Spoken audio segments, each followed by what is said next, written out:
The family farm has deep roots in the Central Valley. Historically, most families settled on a plot of land, and then that land became their livelihood. Caring for the crops of the Central Valley, whether it is on a tree, a vine, or in the ground, takes hard work, determination, and dedication. Farm life is not an easy life, and maybe that is why so many families have transitioned away from the traditional family farm.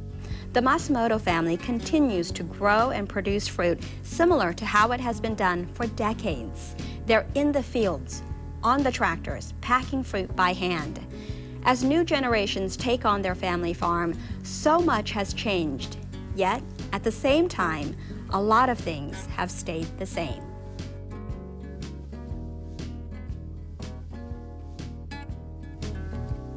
Hello, I'm Zoua Vang. In the recently produced documentary, Changing Season on the Masumoto Family Farm, viewers got to see what life is like for the Masumoto family as they transition and prepare to pass the family farm off to the next generation. Now, in Changing Season, A Conversation, get to know the Masumoto family even more as we discuss the film and what has happened to them since the cameras have stopped rolling. Here at the Valley PBS studios, I am joined by the Masumoto family. First, we have David Mas Masumoto, farmer and author, and his wife Marcy, farmer and educator, daughter Nikiko, who like her father both farms and writes, and son Korio, who also works on the family farm. Thank you all for joining us today. Oh, thank you, it's our pleasure. All right, first off, I have to ask, what was it like seeing yourselves in the documentary, and do you think it's an accurate portrayal of the family or of yourselves as an individual? We were thrilled by seeing the film and seeing ourselves be authentically portrayed, and I think a real story that was told.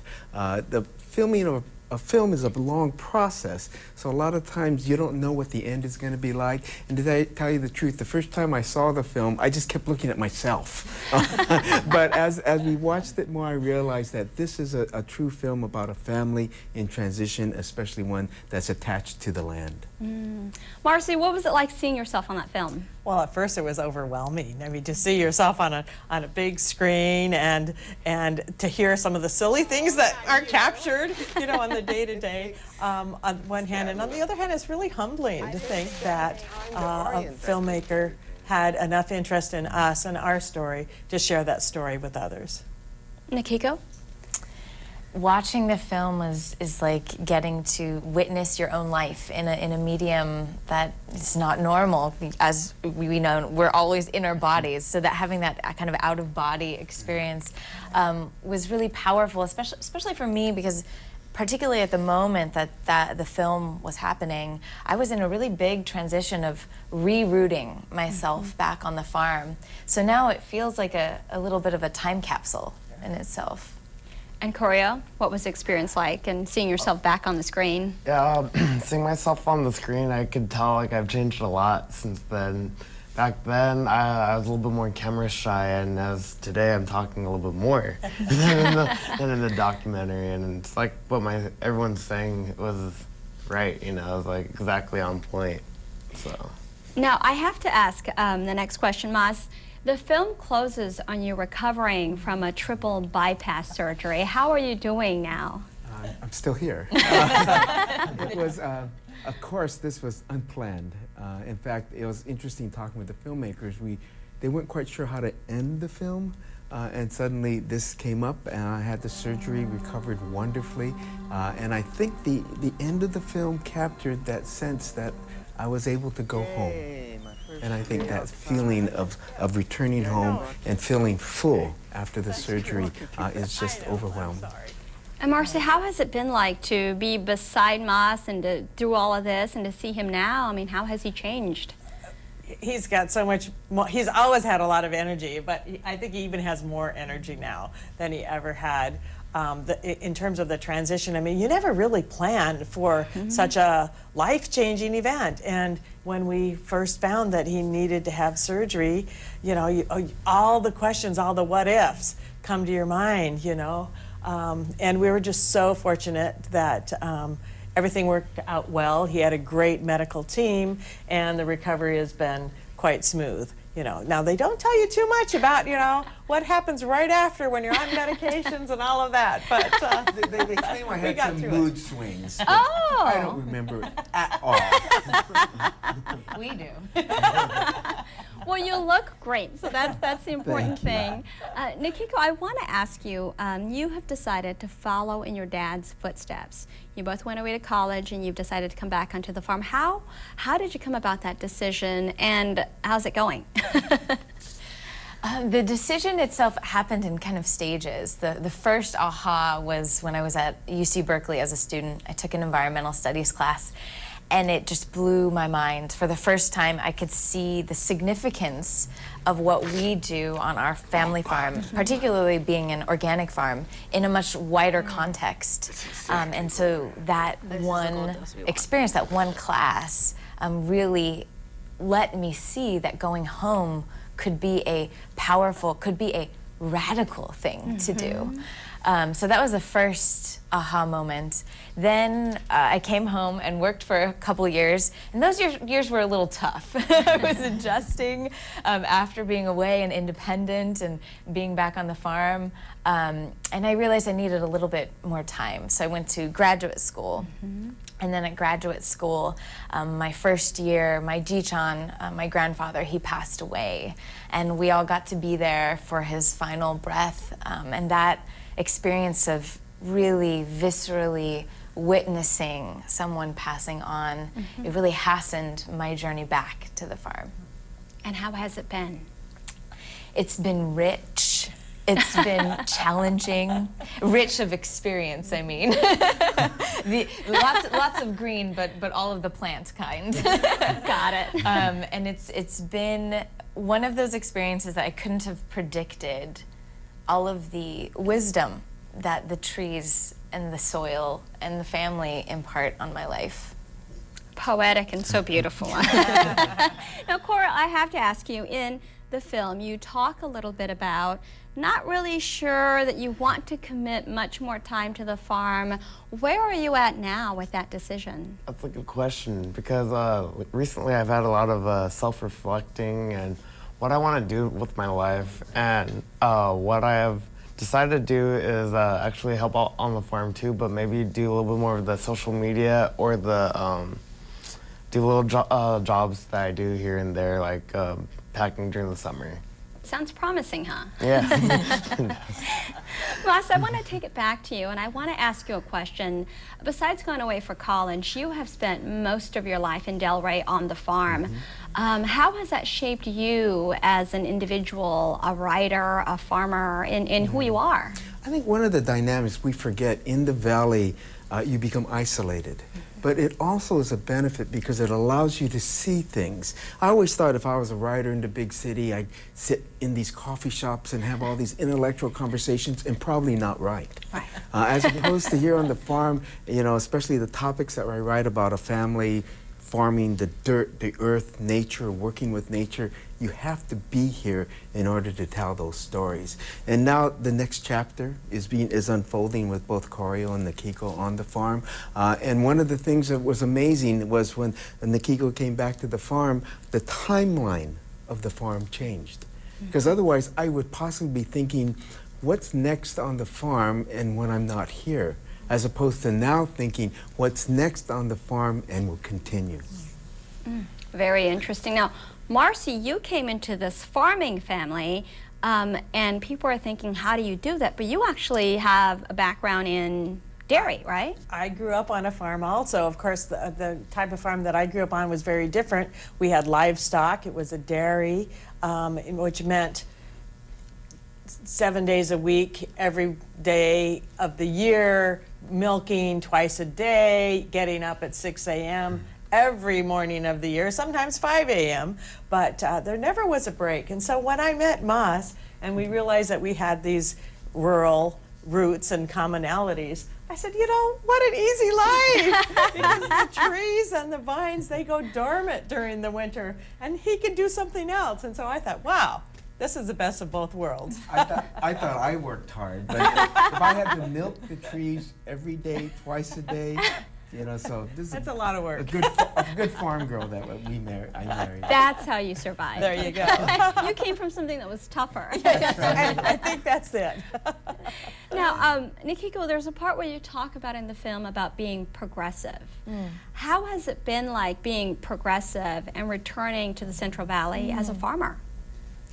That's a very complex question. Part of the journey of coming home for me has been understanding how I can embrace my ideas and my world views and be a translator or bridge builder and really meet people where they are. So there have been years, days, where it's felt pretty isolating and lonely, especially on the farm. But I think that the power in realizing what being home is like is that you have those moments of engagement with people that you don't always agree with, and that kind of community is, I think, it's a window into a world where everyone can equally have a stake in a place, and that's part of the power. And I want to ask you too, Korio, but I'm going to go to you first, Marcy, about what is it like being loved ones who care so much for Nikiko and seeing her go through some of the challenges as she's come back here to the Central Valley, knowing that she's a trailblazer. Yeah. Oh my gosh. You know, when she first told us that she wanted to come back to farm when she was at Berkeley, I didn't believe her. And actually, I still didn't believe her after her first 2 years back, because she needed to go to grad school. She just had this burning desire to, you know, do one more thing at least. Over the years, when she continued on and she continued to have this passion and drive, and you know, despite challenges, you know, despite the physical labor, she stuck with it, and she is as committed as anyone to this life and this career, and it's been pretty impressive. You know, talk about a proud mom, you know. I am of both of them, but you know, she's 6 years older than Korio, so she's further ahead in her career planning and life planning, and so it's a lot of pride. Oh, Yeah. thanks, Mom. And this seating arrangement is perfect. Marcy often ends up being in the middle between Nikiko and myself, so she's in this classic position. Got as a mom. Now, Korio, what is it like to have Nikiko as your older sister and to know the amazing things she's done, but to also know the challenges that she's up against? Well, for me, it's just kind of sibling rivalry. Oh, okay. I mean, we don't have a rivalry, but you know, as always, siblings, it's harder being the younger one. And I've seen the stress that my sister has been going through, and I'm like, I need to help her out to calm her down, and not her, you know. We have secret codes. Yeah. Right? Calm down. Calm down. Exactly. But she's done an amazing job, and she's motivated me to be an influential speaker, like she has been on her TED Talks and all she's done, and you know, I want to contribute to the farm as well to keep this going for many more generations. That's very cool. You know. Good. Thanks, Now, Les, I want to ask you, you had talked a little bit, alluded to, and then Marcy talked about Nikiko wanting to come back onto the farm. I'm curious, if Nikiko did not make that conscious decision to say, I am returning, what would that have looked like for the farm? You talked about we would have gone this other route and started closing up shop. I'm sure you've seen it here in the Central Valley, a lot of families doing it. What would have happened? Well, it's interesting because we're going through a generational shift in agriculture in the valley, where you know the average age of the American farmer is in their 50s, maybe early 60s. In some cases in the valley, it's even higher. So a lot of my neighbors I grew up with, and now they're wondering what to do with the farm. I don't know what direction we would have gone in. You know, I would like to have stayed as long as I can on the farm. And on the other hand, there was a question of, we built up this organic farm. You know, this is our passion. Our life is in the soil, in the fruit that we grow. There was this question of what do you do in terms of handing it off? And there's a couple avenues we're sort of examining, not quite sure which way to do it. Do we bring in some apprentices and interns? Do we develop a totally new model? And there was we're in a fun time where farms are no longer isolated from the public. In fact, this new era of farming is that a lot of our farms are public farms. We grow things with the public. City folks want to know what we're growing. They want the backstory. And in that sense, our farm maybe would have gone in a direction of becoming even more public with a new model. And who knows what we would have partnered with. Partnered with an urban organization or something else in a very different way of how we grow food. And I think include the public into the story we have. And I think the film, in a way, was part of that, telling the public story of a family in transition. Let's talk a little bit, Nikiko, about what your father said about having the public embrace and understand. I'm sure when maybe someone in San Jose is biting into a Masumoto peach, they're not thinking about you getting up at 4 or 5 a.m. and all the labor that goes into getting that fruit to them. I mean, what do you want to say to the general public out there? And so I think what you're pointing to is that there's a lot of invisibility in our food system, from farm labor, from farms, you know, so much of our food grown in rural places, produced in rural places, and there is that big disconnect between eaters, especially urban eaters, and producers. And I hope that someone biting into our peach first says, oh my gosh, this is an amazing piece of fruit. I hope.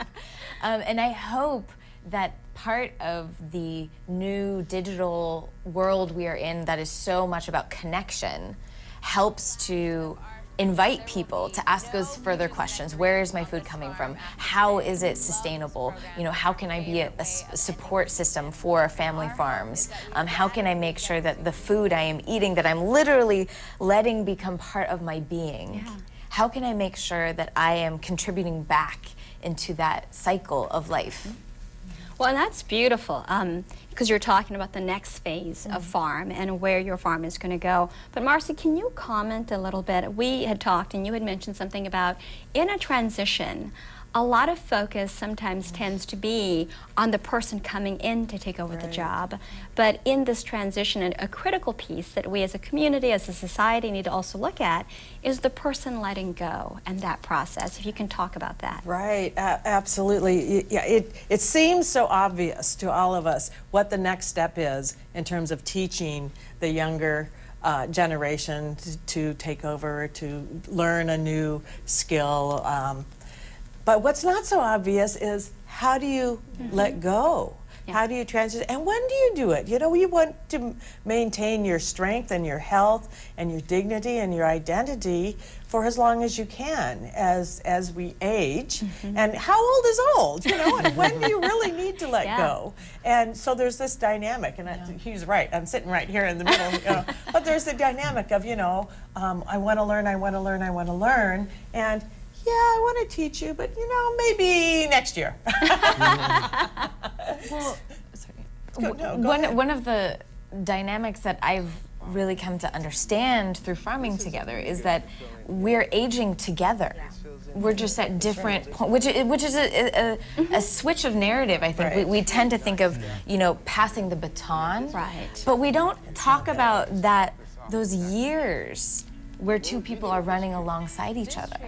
And that's been a real awakening for me, and kind of I've been trying to calm myself, because it isn't just about me, it isn't just about us, it has to be about something between. And when we think of succession, we tend to think of it in a linear process. Yeah. One is giving up, ending, and the next one begins. In truth, it's actually this overlap of so much. And on a farm, especially, I think that overlap isn't measured in months, even years. It's like a decade of transition. And I certainly hope I'm around for another decade, a part of that transition. And when I took over the farm from my father, it took at least a decade for some of those, not only just the lessons, but the experience and the narrative to unfold. And that's the exciting part, difficult part, challenging part, because it's not linear at all. But that's family, and that's real life. That's beautiful. I love how you just put it there. But let's go to something I want to bring Korio in. A couple of times in the film, you and your sister allude to the fact that your dad is not a hugger. Talk about that. What has that been like growing up? Where does he get it from? Where does that come from? I think he kind of gets that from being Asian, being Japanese American, and because like I don't know, we're just not very touchy, you know, like we're not that physical, but my other thinking is that, you know, it's kind of changing, you know, he's patting me on the back a little bit. So you're getting pats on the back. Yeah, Got so it. good job. So. And that's a big transition. You know, I actually do think, you know, we're all talking about a family. My, you know, family was Japanese American. My grandparents immigrated from Japan. They brought that culture with them. And even though they became American, it's part of the legacy of the Valley. We all brought these backstories with us, the baggage of history we bring with us, literally in terms of how we have physical contact. And I can't remember hugging my father ever until right near his death.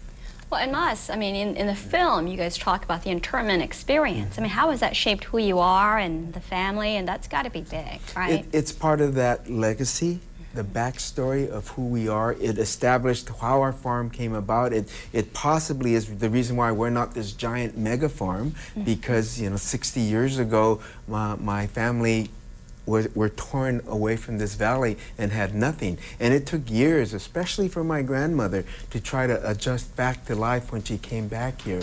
And in the beginning of the film, we talk about how my grandmother was embittered by the experience, and she had every right to be.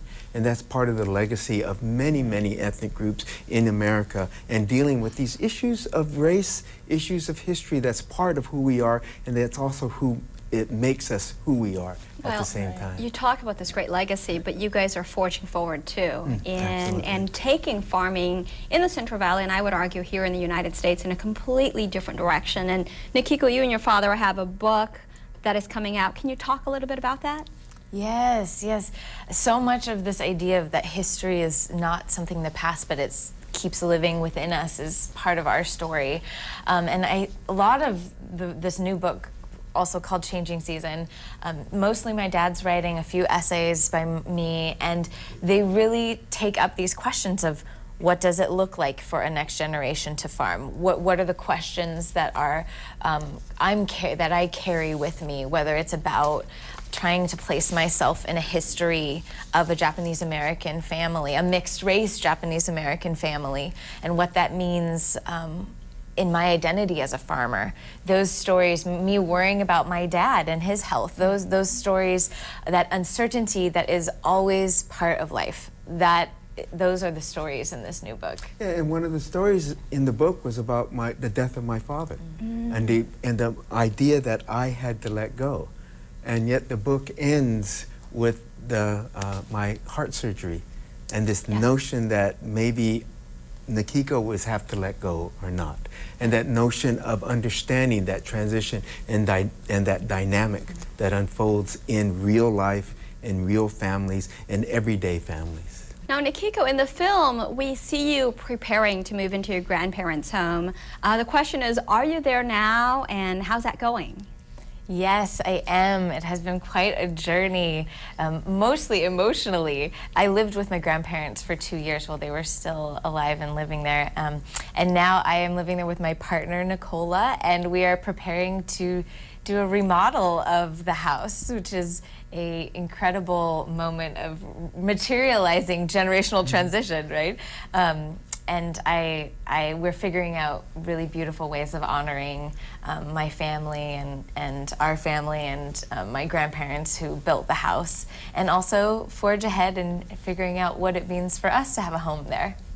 Beautiful. And Korio, you, I'm curious, your grandfather has passed away and it's been about 5 years. What do you think he would have said about the family doing a documentary like this? He would be very proud of us, and I could just imagine his big old smile, because, you know, at the end of the day, he was my hero, and I was very close to him. And I also would wonder what he'd think of me, too, you know. and maybe one day I'll see him again. And I just think he'd be very happy about what's going on and how successful how successful we are. Anything to add about, I mean, what do you think your father would have said about a documentary like this? He wouldn't have hugged us. Got it. And I think he would have been tremendously proud of what the legacy we continue. And also I think he would have been touched by the fact that the family is remaining a family and evolving and growing in ways that he would have wanted. Because one of the wonderful elements he did was he allowed me to leave the farm in order to come back. And I think that philosophy we have continued in our family, and that idea of freedom and innovation being part of the legacy of a farm. I want to thank Mas, Marcy, Nikiko, and Korio for being here and taking part in Changing Season, a Conversation. Congratulations on the documentary, and best of luck to you this harvest season. For Valley PBS, I'm Zoua Vang. Thank you for watching.